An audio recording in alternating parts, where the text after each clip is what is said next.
Uma safra de projeções nunca vistas antes na história do Oeste Baiano. Essa é a expectativa para o próximo ciclo agrícola plantado agora em 2020 e que será colhido em 2021. Por conta da alta demanda do mercado externo e das condições meteorológicas favoráveis para o Brasil e para a nossa região, o próximo ano é um dos mais esperados pelos agricultores. A alta demanda do mercado externo e as condições meteorológicas favoráveis podem conceder ao Brasil, pelo segundo ano consecutivo, o título de maior produtor mundial de soja, com expressiva participação dos sojicultores baianos. Apesar da redução da área plantada por conta do comércio exterior, o algodão tem boa perspectiva de produção e o milho, de olho no consumo interno, deve ampliar a área de cultivo nessa safra. A chuva começou mais cedo, começou um pouquinho mais regular, né? Ela tem regiões que está chovendo mais, tem regiões que está chovendo menos, mas mesmo assim o plantio está bem adiantado, né, em relação ao ano passado. E assim acho que a qualidade também do plantio, a emergência, está sendo muito melhor. Nos últimos anos, o Oeste Baiano tem sido referência para outras regiões do país em relação ao volume de grãos produzido e à produtividade. Para esta safra, que está em andamento, são esperadas 9,7 milhões de toneladas nas três principais culturas, soja, milho e algodão. O produtor Cícero Teixeira comemora o plantio com a atenção dividida entre a terra, onde as sementes estão plantadas, e o céu, de onde vem a garantia de uma boa safra. Desde que começou a chuva, nós tivemos um ano maravilhoso, entendeu? A plantabilidade nossa está 100%, em virtude do tempo, e nós terminamos assim os plantios dentro da janela, que é considerável de boa produtividade, e graças ao tempo, né? Graças à chuva, que não tem falhado aqui ultimamente. Pra vocês terem uma ideia, aqui nos últimos dias, praticamente todos os dias está chovendo, então nós estamos obtendo um bom resultado. A desenvoltura da planta está excelente, as plantas que nós plantamos primeiro, como vocês podem presenciarem, já essa lavoura aqui está com 30 dias de germinado, está excelente, de bom desenvolvimento. Olha, nós estamos esperando para que seja uma safra igual ou melhor que a 2018, que foram 66 sacos, a média do oeste da Bahia, que foi a nossa safra recorde, né? E que foi um ano também muito bom. Então, o produtor investiu em fertilizante, investiu em corretivos, foi feita a formação de palhada, perfil de solo. O Conselho Técnico da AIBA, que vem acompanhando com o levantamento de dados sobre a produção da região, considera um momento favorável. A gente inicia outubro e novembro com plantio de soja e milho, prevendo aí que a gente comece as primeiras colheitas em fevereiro e conclua em março, isso para soja principalmente. O algodão, como é plantado já segunda quinzena de novembro, se estende aí a safra toda e colheita prevista a partir de junho. A gente sabe que o crescimento da área plantada aí com essas principais culturas, principalmente a soja, que é o carro-chefe, a gente tem um incremento aí no PIB, né, da Bahia. Então, o crescimento aí com os valores que estão sendo pagos pelas commodities hoje, a gente prevê aí um PIB acima aí dos 9 bi, que é o que deve se apresentar aí com a conclusão da cultura. Granjas, incubatórios, abatedouros e até fábricas de ração. Você vai conhecer agora como acontece uma parte da produção de carne de frango na Bahia, uma atividade que demanda muitos profissionais e processos que agregam ainda mais ao cenário do agronegócio regional. Confira. Para além dos grãos e da fibra, o leque da cadeia produtiva do Oeste Baiano tem se destacado também pela comercialização de outros produtos que abastecem nossos mercados e que chegam até mesmo a outros países. É o caso do frango de corte. Hoje a gente está exportando cerca de 5% da nossa produção. Ainda é uma exportação pouco expressiva, visto que o mercado interno é muito demandante, né? Então a gente consegue escoar bem nosso produto aqui no mercado interno. Mas com o aumento do abate que está sendo previsto até o final do ano, a ideia é aumentar esse volume de exportação para cerca de 10% a 15%. Hoje a gente tem uma boa situação no mercado, né? O nosso produto é vendido em Hong Kong, é vendido no Japão, que é um mercado extremamente exigente, é vendido nos Emirados Árabes. Esta avícola, que atua em todo o Nordeste brasileiro, produz atualmente só na Bahia 4.500 toneladas de frango por mês. Os abatedouros são apenas uma das fases de produção do frango de corte aqui na região. Uma atividade que conta com diversos processos, muitos profissionais envolvidos e muito investimento também, mas que está agregando cada vez mais ao cenário da riqueza agroindustrial do oeste da Bahia. Temos a granja de matriz, que coloca o ovo, tem o incubatório, que transforma esse ovo em pintinho, tem um sistema de integração e granjas próprias, que fazem a engorda desse pintinho, tem a fábrica de ração, que abastece de ração a galinha, o frango e etc., e tem o abatedouro, que produz e industrializa essa carne para mandar para vários mercados. Através da busca por parcerias com os produtores e com a sociedade, as empresas buscam ampliar seus resultados e valorizar ainda mais a diversidade produtiva da nossa região.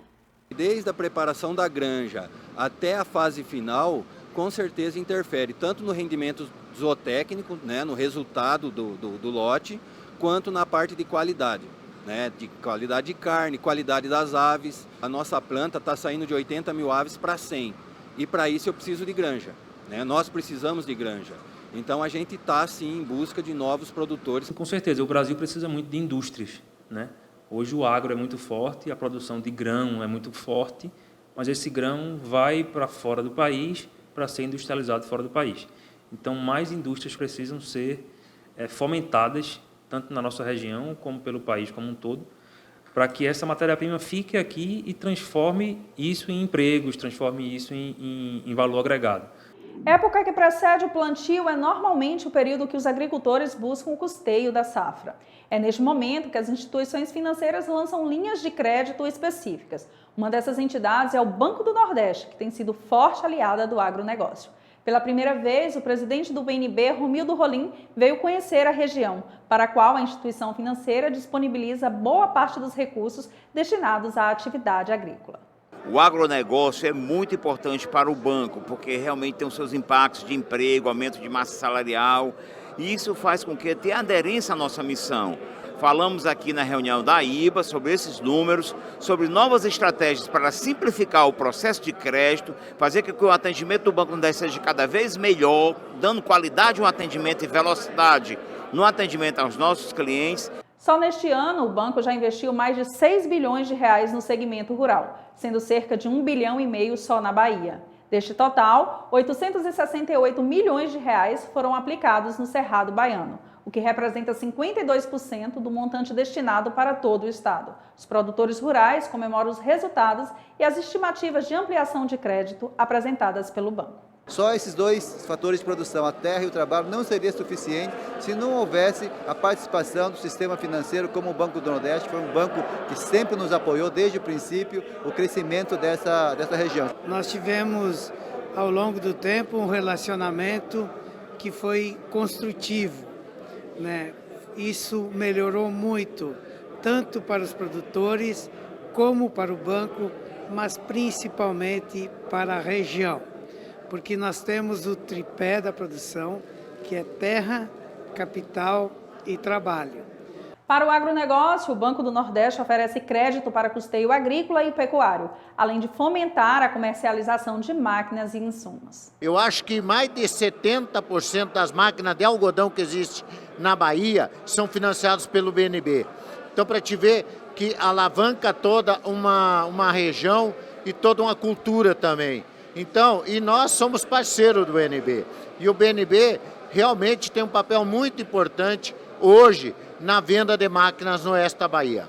E atenção para um recado importante. Produtores rurais, pessoas físicas ou jurídicas, incluindo agricultores familiares, terão até o dia 29 de dezembro para renegociar débitos inscritos na dívida ativa da União, com descontos de até 100% nas multas, nos juros e nos encargos.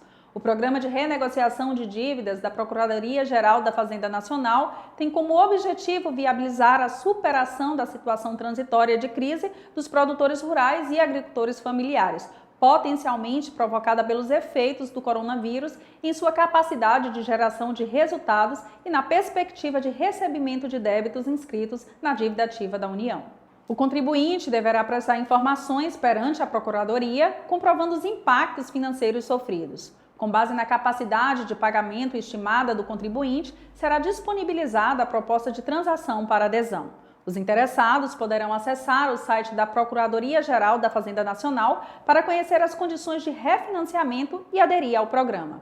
A previsão é que sejam beneficiados cerca de 210 mil produtores em todo o país. Para progredir no campo e conquistar uma safra de sucesso, é necessário ter não só as ferramentas, mas o conhecimento para implementar as técnicas adequadas. Fornecer esse conhecimento ao produtor é a principal função da pesquisa e da tecnologia. Acompanhe a matéria da repórter Carla Letícia. Final de plantio é sinônimo de novo ciclo no campo e mais desafios para o produtor. Além do equipamento certo e de um bom profissional à frente dos trabalhos, o conhecimento técnico é um dos elementos-chave para garantir um bom resultado da safra. Através da pesquisa e dos experimentos desenvolvidos, esses resultados se tornam ainda mais representativos. Nesse sentido, a Fundação Bahia é a grande aliada do produtor. As pesquisas e trabalhos realizados na Fundação Bahia, em Luiz Eduardo Magalhães, produzem conhecimento que impacta não só a vida do produtor rural, mas todo o agronegócio da região. Aqui no campo experimental da instituição, 150 hectares são destinados à pesquisa sobre as principais culturas da nossa região e formam um verdadeiro cartão de visitas a céu aberto. Aqui na Fundação Bahia nós desenvolvemos trabalho nas diversas áreas do conhecimento. Então nós trabalhamos focado na pesquisa, principalmente nas culturas da soja e do algodão. Mas além dessas culturas nós também trabalhamos com todas as outras partes. Então nós trabalhamos no beneficiamento de semente, na parte de produção de semente, manejo de doenças, manejo de pragas e todos os fatores que estão envolvidos na agricultura. A Fundação tem contribuído de forma muito positiva aí para os resultados de pesquisa na região, né, auxiliando aí os produtores nas tomadas de decisões. E geralmente o que o produtor vem utilizando da pesquisa é o que foi realizado do ano passado para trás, né? O que vem sendo usado dessa safra vai servindo para safras sequentes. O monitoramento e o controle de pragas e doenças no campo também são objeto de estudo na Fundação, que procura, cada vez mais, levar até o produtor as ferramentas necessárias para o progresso da sua atividade.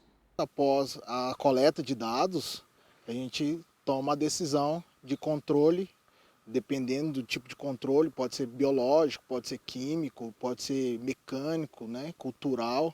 Então a gente tem todas essas ferramentas de manejo. Tá, as informações é passada para o produtor através de boletins técnicos, visitas técnicas nas fazendas e dias de campo aqui dentro do campo de pesquisa. A gente trabalha em conjunto com produtores em diversos projetos, então nós temos os trabalhos que são desenvolvidos aqui dentro da Fundação Bahia, mas nós também realizamos trabalhos externos, então a gente trabalha em parceria com o produtor para estar levando, para estar muito mais próximo do campo e estar desenvolvendo esses trabalhos na realidade que o produtor enfrenta.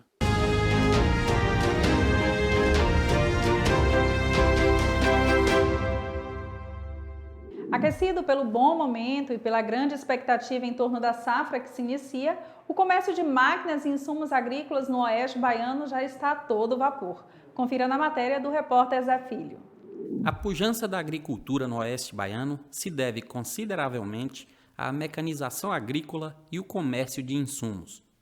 Os volumes financeiros deste e de outros segmentos do setor produtivo influenciam as demais áreas e impactam positivamente nos índices de desenvolvimento humano dos municípios da região. Quando a safra é promissora, o otimismo impulsiona o setor produtivo e o resultado são mais negócios e mais vendas. Esse é o caso da safra 2020-2021, que deve manter a Bahia na 7ª posição entre os maiores produtores de grãos do país, com 3,9% do total nacional produzido. O mercado dessa última safra já praticamente aconteceu. Nós estamos finalizando os plantios na região, aqui na região oeste. Devemos estar com 70% a 80% do plantio. As sementes já foram quase todas expedidas, alguma coisa ainda falta a gente entregar para o produtor final. Então a gente está se preparando já basicamente para o próximo ano. Após o sucesso da safra anterior, é grande a expectativa de produtores e comerciantes para o ciclo que está em andamento. Hoje existe toda uma estrutura de atendimento dentro da empresa, com plantões, sempre horários estendidos, também atendimento online, tá? Atendimento presencial. Então a gente Ao longo desses períodos, que são as operações mais importantes, a gente sempre tem horários de atendimento tanto presencial quanto online estendidos. Economicamente, nós não tivemos grandes prejuízos, porque o agronegócio, apesar de afetado, as commodities que a gente trabalha aqui no oeste da Bahia, soja, milho e algodão, elas estão na fase de alta demanda. E com o aumento do dólar também, aumentou muito a receita no campo. O setor de maquinário, porém, alerta para a necessidade de uma programação com antecedência do produtor para a compra dos equipamentos. Hoje o ano nosso é curto, o ano agrícola. Em pouco tempo está se plantando, em pouco tempo está se colhendo. Só que as indústrias, devido a essa pandemia, não conseguiram se armazenar, ou seja, acompanhar essa evolução, porque o mercado parou, as indústrias pararam, a demanda do fornecedor parou e o mercado agrícola continuou em alta. Nós temos produtos hoje em altos valor, só que nós, do ramo agro, do fornecimento de máquina, não estamos conseguindo acompanhar esse crescimento. Eu sempre falo que a gente não adianta falar que a gente não tem o produto para entregar, mas a gente está se programando junto com as indústrias, as entregas. E gostaria de deixar para nossos amigos, clientes e produtores, essa deixa. Comece a se programar com compra de máquina, não só pensando no plantio, já comece a pensar na colheita, safra 2021 e 2022, não só na safra 2021, que ela já está se acabando. Comece a se programar pensando melhor para se comprar melhor. Distante do litoral, a pelo menos 900 quilômetros, Barreiras é a primeira cidade baiana a produzir camarão em tanques de água salgada. Um empresário da região apostou nesse projeto inovador e, ao mesmo tempo, audacioso. Em uma área de 10 hectares, ele mantém 13 viveiros com capacidade para produzir até 30 toneladas de camarão por despesca, procedimento que deve acontecer a cada 40 dias. O ambiente controlado simula a vida marinha, onde são observadas condições de salinização e temperatura da água. Os camarões chegam ainda em fase de larvas e são mantidos em berçários até ganhar tamanho e peso para serem transferidos para o criatório juvenil e depois vai para o de engorda. Entre as fases de larva e adulta, que indica o ponto para comercialização, leva cerca de 120 dias. Bom, nosso camarão ele vem de outros estados. A larva é produzida em laboratório até chegar aqui pra gente. Assim que o animal chega, que é feito o povoamento, parte para a parte técnica, que é a parte de alimentação, a medida e acompanhamento de parâmetros, que é o que mais necessita para a gente aqui, que tem que ser perfeitamente acompanhado. É uma criação totalmente sustentável e orgânica também ao mesmo tempo. Por quê? Porque a gente trabalha com renovação, não com descarte de água. Você controlou a água, animais você consegue, mercado tem, que a partir de 5 toneladas já vem frigorífico especializado, só comprar eles aqui na nossa mão, entendeu? Aí é treinamento do pessoal que vai fazer com que essa água se mantenha nos parâmetros ideais para o animal se desenvolver. O empreendimento começou a ser implantado há quase 2 anos e recentemente já realizou a sua primeira despesca em caráter experimental. Agora, a Fazenda de Camarões, como também é chamada, já opera para valer. Está programada para o início de 2021 a colheita da primeira safra do fruto do mar mais desejado da nossa culinária. E o melhor, os produtores garantem que não há diferença no sabor do camarão produzido aqui em cativeiro e do camarão pescado direto no mar. O bom momento do agronegócio brasileiro se reflete na pecuária de corte, atividade que está sendo desenvolvida aqui no Oeste Baiano. Grandes e pequenos produtores estão investindo em novas estratégias visando o potencial do setor. Acompanhe. Protagonista do desenvolvimento econômico brasileiro em 2020, o agronegócio teve em alguns setores uma expansão ainda maior. Foi o caso da pecuária de corte, que passa por uma fase de otimismo nos frigoríficos e nos campos. Aqui na região oeste, o foco do produtor tem sido aperfeiçoar suas técnicas na produção para oferecer mais opções ao mercado consumidor. O nosso programa com pecuária de corte ele tem 2 fatores, ou 2 segmentos na verdade. Uma é a produção de genética, que é a nossa produção de tourinhos, são touros Nelore, que são focados para o atendimento aos criadores da região, principalmente, mas os criadores do Brasil inteiro. E a gente produz sazonalmente, tem uma época que a gente oferta em maior quantidade, faz leilões, etc. E nós fazemos com toda a base de seleção, com avaliação genética, com processo de melhoramento, usando as consultorias e os programas que a gente pode acessar para que a gente possa entregar touros da melhor qualidade para o cliente que tem vacas. A atividade tem atraído muitos olhares aqui na região, inclusive de empresários e pessoas que ainda não trabalhavam com a pecuária de corte, mas que identificaram o potencial dessa produção.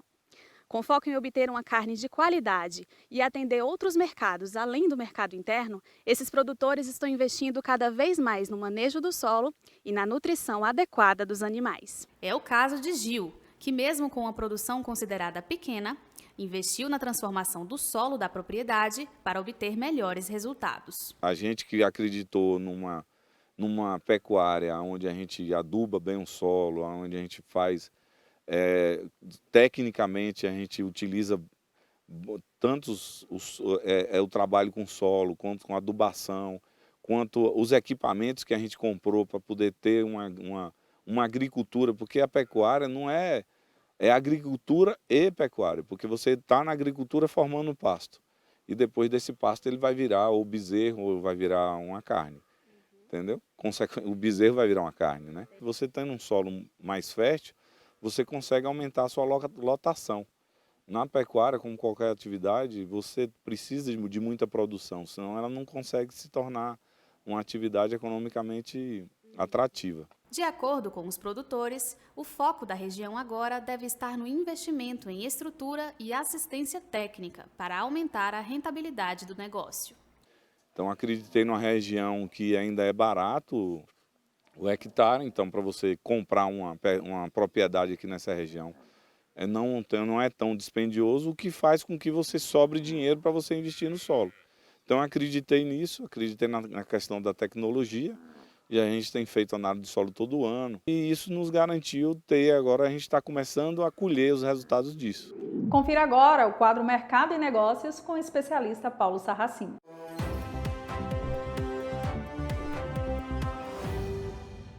Controladoria na empresa agrofamiliar. Qual o papel da controladoria no processo de gestão de uma empresa familiar do agronegócio? Podemos dizer que a controladoria surgiu como evolução natural da contabilidade tradicional e tem por base o questionamento sobre as informações contábeis para a tomada de decisões. Ela é também uma unidade responsável por disseminar a tecnologia e gestão para as demais áreas do empreendimento. Sua principal função é zelar pela sustentabilidade da empresa, ou seja, deve ser vista como um órgão de fiscalização e controle que avalia constantemente as atividades dos demais departamentos da Fazenda, fornecendo informações que expõem os pontos de atenção atuais e futuros que possam prejudicar os resultados. Dentre algumas funções exercidas pela controladoria, que envolvem gerenciamento contábil, tributário, controle de riscos internos, vamos destacar 2 pontos que entendemos serem de grande importância na gestão dos empreendimentos agro: a função de custos e a estratégica. A primeira tem relação com os registros, medidas, controles, análise e avaliação do esforço financeiro que a Fazenda terá que arcar a fim de atingir seus objetivos, ou seja, o quanto previamente precisarei para custear e chegar ao final da safra. Já na função estratégica, esta área deve organizar as informações, compreendendo contas, objetivos, registros e os procedimentos para fornecer dados a fim de auxiliar os gestores nas tomadas de decisões para alcançarem as metas da Fazenda. Ela também dará suporte à etapa de planejamento, com informações que permitam a avaliação do impacto das alternativas sobre os resultados. Então, você já pensou em ter uma área consolidadora de informações e parceira dos demais setores, auxiliando no processo de gestão da sua fazenda? Ela é a controladoria. Esse foi o quadro Mercado e Negócio de hoje.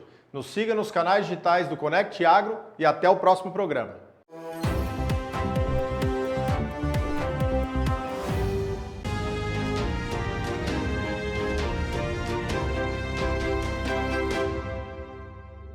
Voltamos.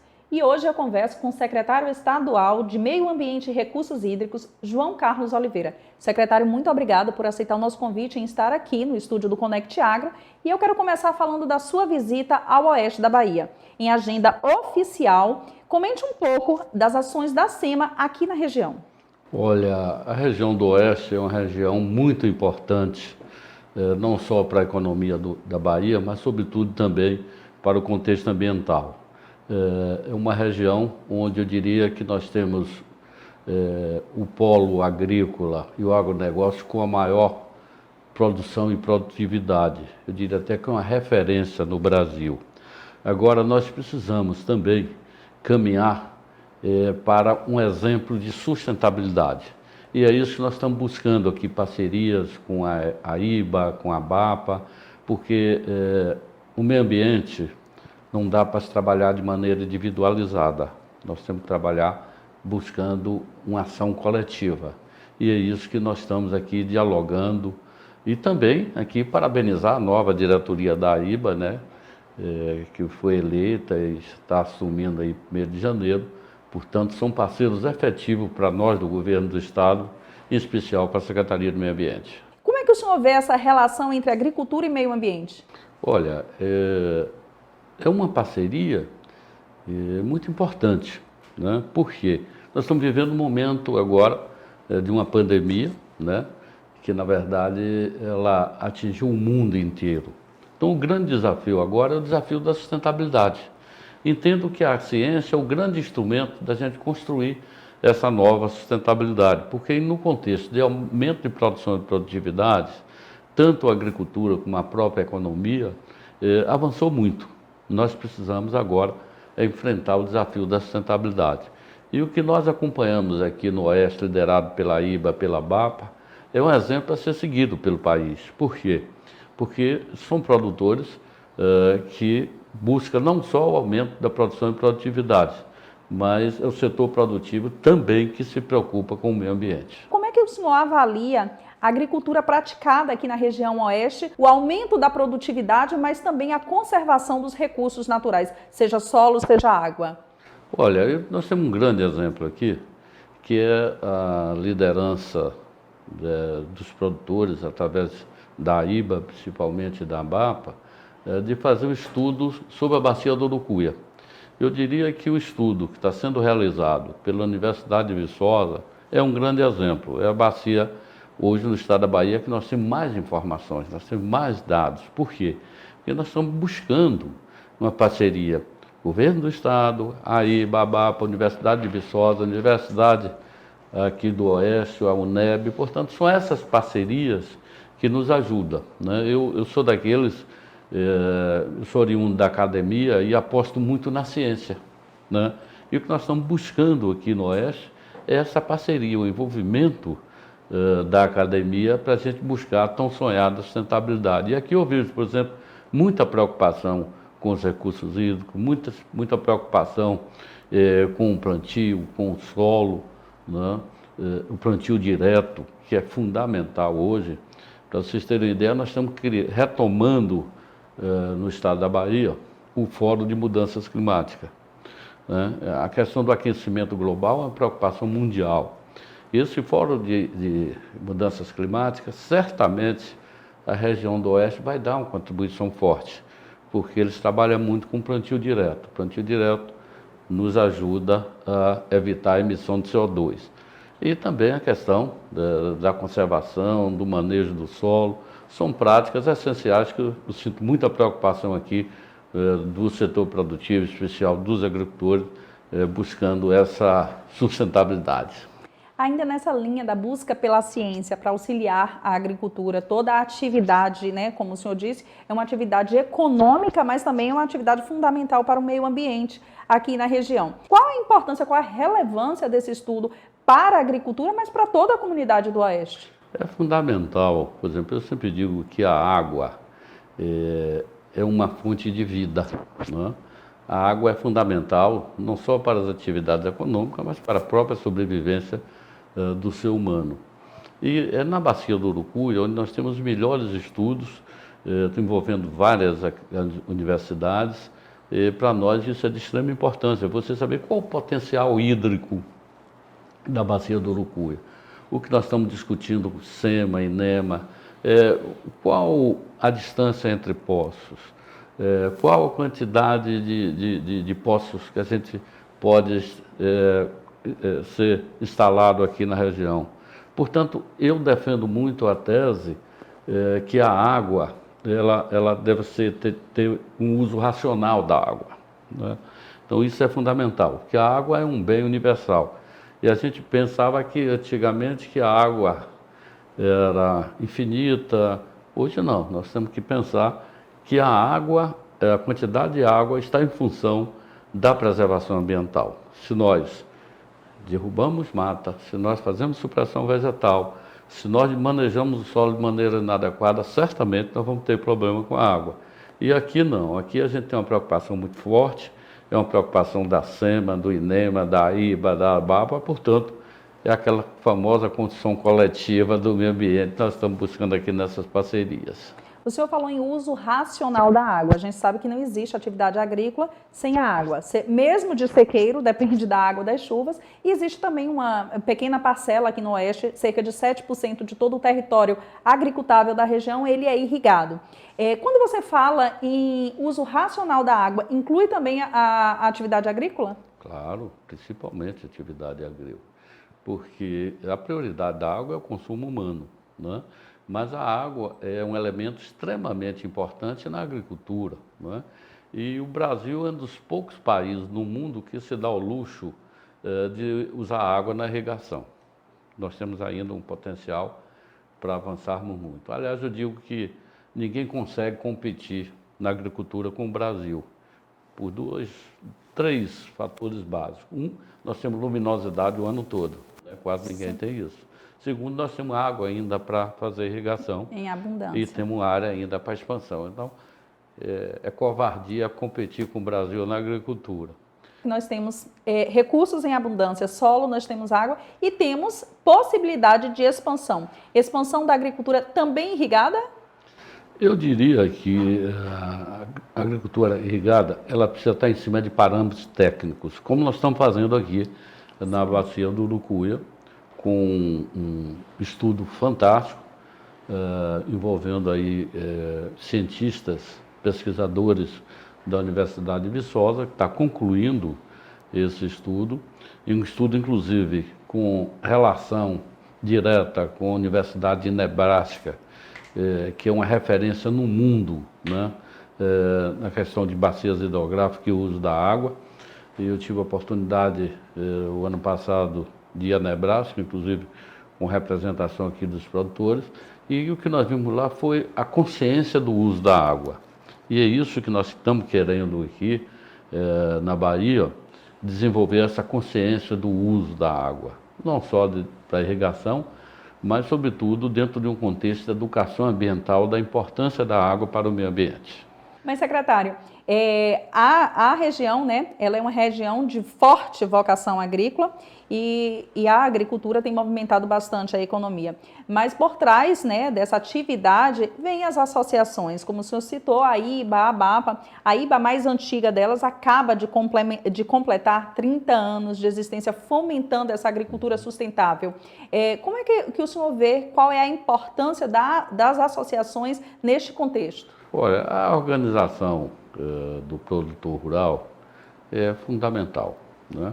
Você tem aqui duas associações diretamente ligadas ao agronegócio e que busca a todos os instantes a relação com o governo federal, a relação com o governo estadual e municipal e trazendo inovações tecnológicas. Isso é fundamental. Por exemplo, essa relação aqui da IBA com a Universidade de Viçosa, com a Universidade do Oeste, com o NEB é fundamental, porque são nas universidades, na academia, que estão os melhores projetos de pesquisa. E a gente precisa tirar esses projetos da gaveta e trazer para o campo. Eu sempre, na minha ação acadêmica, eu sempre busquei essa relação produtor e academia, porque às vezes a gente tem os melhores projetos nas universidades, mas eles ficam na gaveta.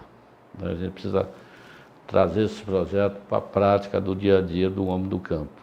Me chamou a atenção que, em meio ao discurso de parceria, você falou do papel também, né, dos órgãos ambientais, que é um papel fiscalizador.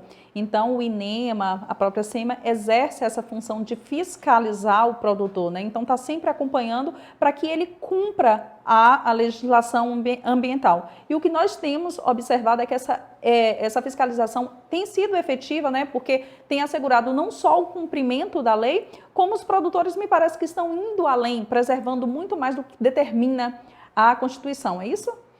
Olha, a legislação ambiental, ela está aí para ser o balizador, né?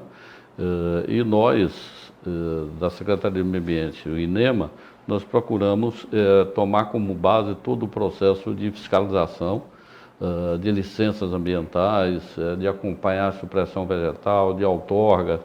Portanto, são ações pertinentes ao meio ambiente, à legislação ambiental, extremamente importantes. E a gente precisa da colaboração de todos. Nós já emitimos mais de 50 mil CEFIs para agricultores, pequenos agricultores familiares nessa região, de extrema importância. Por quê? O empresário, o grande empresário, o médio empresário, o grande produtor, ele pode contratar uma empresa, contratar um técnico para fazer o CEFI, mas o agricultor familiar ele tem dificuldade, né? E o governador Rui Costa autorizou a Secretaria de Meio Ambiente, juntamente com o INEMA, para fazer o convênio para permitir que o pequeno agricultor possa ter o seu certificado ambiental. Porque no momento que ele vai num órgão creditício, ele vai ao banco tomar empréstimo, se ele não tem o certificado ambiental, ele não consegue. Ele precisa comprovar, né, essa prática ambiental para conseguir um crédito rural. Se ele não tem o certificado ambiental, ele não consegue. E para vocês terem ideia, nessa região, mais de 50 mil pequenos agricultores receberam do governo do estado o certificado ambiental que lhe permite ter sua propriedade regularizada com base na legislação ambiental e também lhe permite ter acesso a crédito agrícola. Portanto, para nós isso é muito importante. Isso comprova, né, que independentemente da escala, seja o pequeno, médio ou grande produtor, existe essa consciência, essa preocupação ambiental, né? Até mesmo pela questão econômica. Olha o exemplo da parceria, né? Nós temos aqui uma referência para o mundo em agronegócio, de aumento de produção e produtividade. Mas nós precisamos também levar assistência técnica, levar extensão rural aos agricultores familiares, que é quem bota o produto ali na feira, que a gente compra, bota o produto na nossa mesa. Portanto, é uma engrenagem que precisa continuar funcionando. Agronegócio com aumento de produtividade, exportação e o agricultor familiar produzindo e colocando produtos sem agrotóxico na mesa dos brasileiros. É uma cadeia que se complementa, né? Um depende do outro e nós dependemos de todos eles. Secretário, eu queria que o senhor deixasse o seu recado, né? Uma mensagem para os produtores rurais pequenos, médios e grandes aqui da região oeste. Certamente, o coronavírus ele foi oriundo de um desequilíbrio ambiental. Então eu acho que é o momento da gente fazer uma reflexão forte, de repensar a vida, repensar a relação no mundo do trabalho, repensar a relação na família. Então a gente precisa viver um momento de repensar. E esse repensar muito forte para o contexto da preservação e da sustentabilidade. Com relação à mensagem que eu deixaria aqui para os grandes produtores, para os agricultores familiares, para o agronegócio, a busca da tão sonhada sustentabilidade, que meio ambiente é um compromisso de todos nós. Secretário, muito obrigada. Eu fico agradecida pela sua participação aqui no Conect Agro. Muito obrigada. Eu que agradeço a oportunidade e nos colocamos à disposição de todos vocês lá na Secretaria do Meio Ambiente. E assim chegamos ao fim de mais uma edição do Conect Agro. Se você gostou, pode nos rever nas nossas redes sociais e aqui, ao longo do mês, na programação da TV Câmara. Não esqueça de participar da nossa programação, mandando a sua sugestão de pauta para os endereços que estão aparecendo aí na sua telinha. Eu espero você no próximo programa. Até lá!